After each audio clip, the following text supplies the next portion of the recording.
Hello મિત્રો, આજનું આપણું પ્લાનિંગ હતું કે આજે છે ને ગીર ગાય અને કાંકરેજી ગાયોનું પેલું કેટલ શો છે રાજકોટમાં.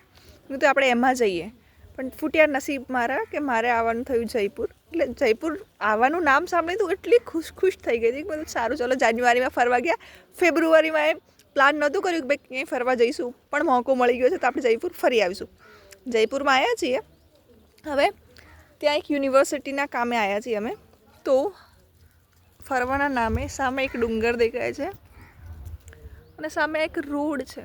હવે અત્યારે તો મને જરાય ફાવતું નથી અહીંયા, અને મને એવું થાય છે કે મેં શું કામ આ ડિસિઝન લીધું. કાશ હું ના આવી હોત અથવા તો મેં ના પાડી દીધી હોત તો સારું હતું, એમ કે જે બી કરતા વ્યવસ્થિત કરતા. હા, અત્યારે તો બહુ નેગેટિવ ફિલિંગ આવે છે, પણ હોપ કે કંઈક સારું થાય આપણા સાથે. બાકી જોઈએ કે અહીંયા આવીને શું મળે છે. ચેસની ગેમ છે, વેસ્ટ ઝોનની, તો એની અપડેટ હું તમને આપતી રહીશ. મારે રમવાની નથી, બસ હું ખાલી હેલ્પર એટલે કે મેનેજરના તौर પર આવી છું. તો જોઈએ શું ઇન્ફોર્મેશન મળે છે, શું કરીએ છીએ, ક્યાં ફરીએ છીએ, અને હું તમને અપડેટ આપતી રહીશ. સબસ્ક્રાઈબ કરો.